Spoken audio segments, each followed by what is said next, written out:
it's Marvin. I get to go on a vacation, but the COVID's over. I gotta get the shot, and then I can go. That's why I'm getting the shot, because I know the countries are gonna be saying, no, you can't come if you don't have the shots. So I'm gonna get my shots, and I'm gonna go visit the country. That was Portugal. I might get to go to Portugal again. Wow, that was so cool. But, the first countries, though, was a bad one. No, it's not that bad country. It's a bad time. Because we showed up to Italy. You know, we'd already seen the Colosseum and everything else over there. And we went to this little island called Ischia. And we went out touring. And we took this ticket bus. And we bought the bus ticket. And then we got on the bus and we rode around. It was so cool. Got to see so many things. Wow. But on the way back to the hotel, no way! I couldn't believe it. These two Miami Vice guys got on, and they walked right up to my wife and I. My wife back, and when I was going like, ooh, I heard it's bad to have problems with the law in Italy. Yeah, we had a plane ticket the next day. Wow, it was sort of scary. But I said, sir, what's wrong? Well, he spoke just a little English. Just a little English. And he says, your ticket. And I go, what ticket? Well, here's my ticket. I can ride the bus. He says, you no stamp. I said, stamp? Where am I supposed to stamp a stick? Oh, that's what those people was doing. But I couldn't read the sign. I didn't get to... and they said, well, you pay fine. I'm going to pay fine. No, I don't want to pay the fine. And he said, you pay fine, go to the station. I said, station? You see the police station? But I got a plane tomorrow. I goes to the station. I heard he gets in trouble there. And they can hold you in the cell for a long, long time. Wow, we were scared. They took our passports and they looked them all up, and then they looked up the hotel and wow. And so we got the hotel. We didn't sleep all night. This is a true story. We didn't sleep all night. Next morning we packed up and we walked to the ferry. Wow, we felt like us escaping, and we felt until we got out of Italy they could get us anywhere. Wow, made me fall in love with the Constitution. Constitution's awesome. Constitution is our government. It's how we control our country. It's all those wonderful things of how we get a president and how we become citizens. And they're all laws that are set down. Yeah. But you know what? When they had the Constitution Party, you know, everybody wasn't going to sign that sucker. Boy, they said, no way, I'm not going to sign it unless you promise these things. And that became the Bills of Rights. And the Bills of Rights is so awesome because it's handcuffs on the government. Yeah, the government can't do whatever it wants. Wow, the Bill of Rights is awesome. And I'm thinking that's what the most important thing that all Americans should be understanding is the Bills of Rights. Yeah, the problem is some people have not even read the Bills of Rights. Wow. I think it shouldn't be the Bills of Rights. It should be Bills of Responsibility. Yeah, the Bills of Responsibility. What happens is we should know what that means and how it works, and so we know when the government can and can't do things. Yeah, wow, pretty crazy, huh? Well, here's a good example. In the First Amendment, it says that we have the right of religion. Well, that right of religion really is telling the government that they can't tell us what to believe.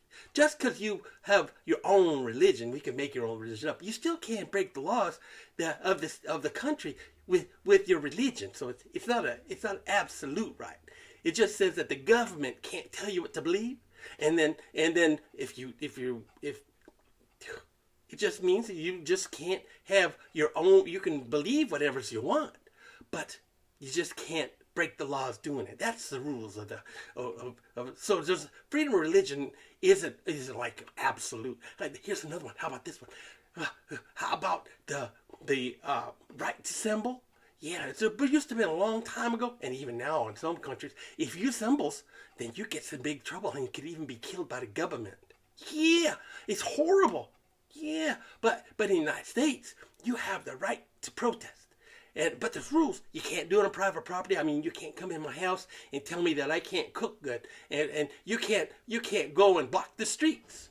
No, you have to get permits for big ones too. So the right of assembly is not like absolute right. You got to get permission to do it, or you've got to not get in the way of other people's rights. Well, here's another one. How about this? The rights of speech. Yeah, well, I likes that. I likes that all our news peoples can say whatever they need to say as long as it stays within the rules of the protected speech. Yeah, wow.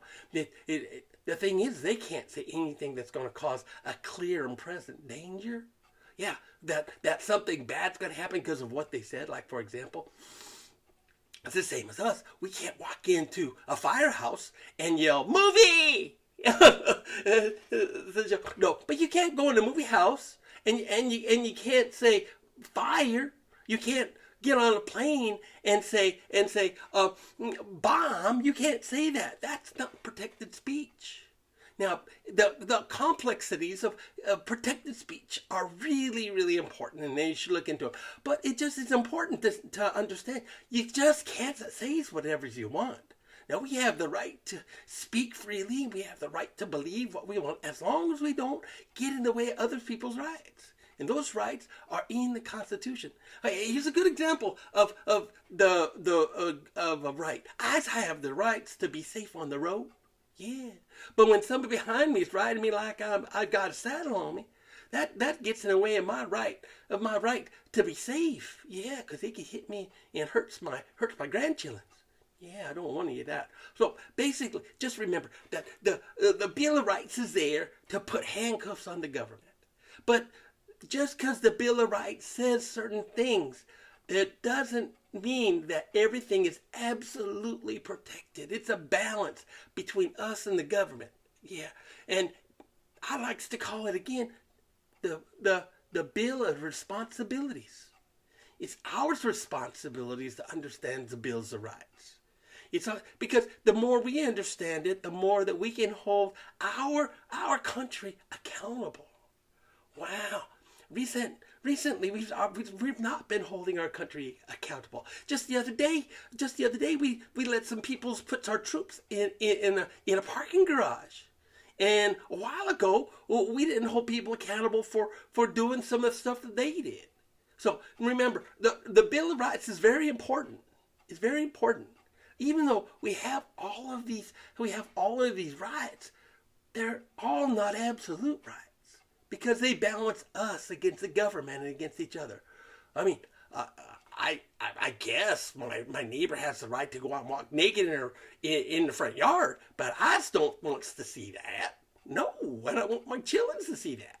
So basically, there's rights and more importantly, there's responsibilities. So let's find a way to balance them and understand what the difference between our rights and responsibilities as Americans are.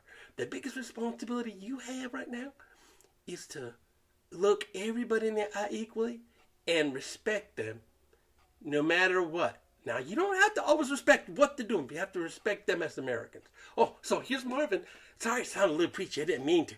But wow.